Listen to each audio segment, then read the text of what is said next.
I never set out to have anything like as mixed and eclectic a career as I have been fortunate enough to be blessed with. At least I think it's a blessing. I've always had an anxious lack of confidence in my staying power, and a very strong sense of the incredible good fortune I've had. So I've always wanted to keep at it for fear that it will be taken away from me. I think that sounds like false modesty, but it is a very common feeling, I think, amongst a lot of people. Somehow we've achieved something that we don't deserve, and that it's our duty to fate, to providence, to work extra hard to keep it. But above all, I'm just lucky that I can't get bored, because if I'm writing for 3 months, which is very intense, hard work of one kind, I can then go off and do, say, a documentary where I'm travelling with a crew and presenting to camera and finding out exciting things in travel, or presenting a point of view about some political or cultural or social thing that might interest me. And then might get a part in a movie and just become an actor, which is a nice, relaxing thing to do. You don't really have to think, you just learn your lines and stand on the floor and let everyone else do the work. I'm often asked which of the things I do I'd throw out last, as it were, the one that is closest to me. And I have to say, not just because I'm speaking at a literary festival, the literary festival, but it's writing. Writing is the one that's nearest and closest to me. Came first, everything else was a secondary thing. Acting has given me a far greater degree of recognition than I suspect writing alone would do. But it all came from writing. I began to write sketches and comedy things and plays for myself to perform in. And I wrote a huge amount of journalism and so on in the 80s when we started out. And I don't really let many days go by without writing. I think it's impossible to over-exaggerate the influence that Oscar Wilde had as a man and as a writer and artist over me. It began because I grew up in what one might call, British terms at least, was very remote countryside. That's to say, it was 12 miles from the nearest city, which doesn't seem much when you're in a place like India. But for us, it felt like I was marooned in a sea of green in English farmland. And there wasn't much I could do but go around on a bicycle. There was a mobile library. And one day, which was a rainy Sunday, I was lying on my tummy and I'd taken the television out of the cupboard. It was kept because it wasn't really allowed in the house. My parents thought it was an instrument of the devil. And it was there for watching moon landings or the Churchill's funeral or some big affair of state.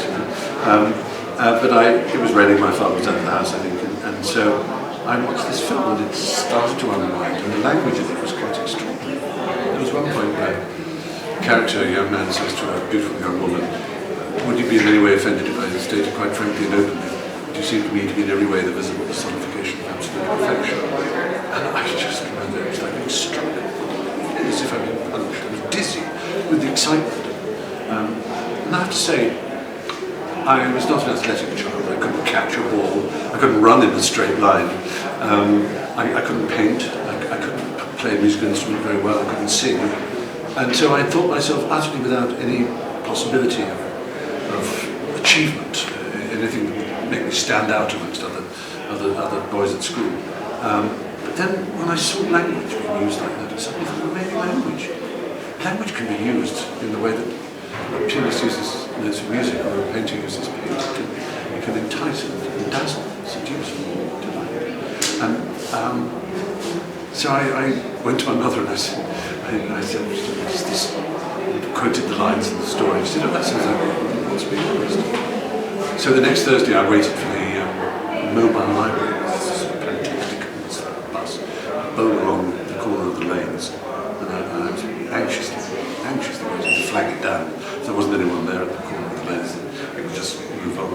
And I got on, and the little lady got me a copy of all the comedies of Oscar Wilde, Born to be Earnest, Lady Windermere's Family, Ideal Husband, and Woman of No Importance.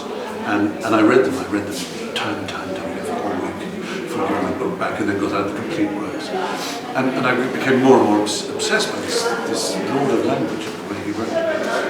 But I was about 11, I suppose, and I went to the library and I said, "Tell me more, I need to know more." And she said, "Well, you've got complete works." I said, I said, well, is there anything about his life? I'm just so fascinated. She looked at me rather oddly and said, how old are you? I said, well, I'm much older than I look. She said, well, let's have a look. And there was a book called The Trials of Oscar Wilde by Elwood Goring. And I read that, and as I started to turn the pages, I fell in love even more with Oscar Wilde. His friends, his kindness, his wit, his charm of manner, everything about it seemed to be just ideal. And suddenly this dark note was beginning to sound, and arrest and imprisonment. And I just couldn't believe it. It was really how awful it was. This great noble animal being felled by snarling dogs who hated him. And of course the thing that really made him so upsetting for me was the crime he committed, as it were, the offence of which he had been found guilty, was one that I knew was in me to commit. It was to do with what Oscar would call our natures, today call our sexualities. So it was both a terrible and a wonderful thing to discover that someone so great and marvellous had the same affliction that I did. But it did seem like an affliction back in those days, and it did seem like a death sentence, at least a social death sentence. So, but what it made me do was maybe go to the big libraries and the libraries at school, every big library, to follow up about Oscar Wilde and his friends and the circle in which he lived, and then a wider circle of writers, and then the writers who were influenced by him, all the way up through the 20th century, until I had given myself an education in English literature that I would never otherwise have had.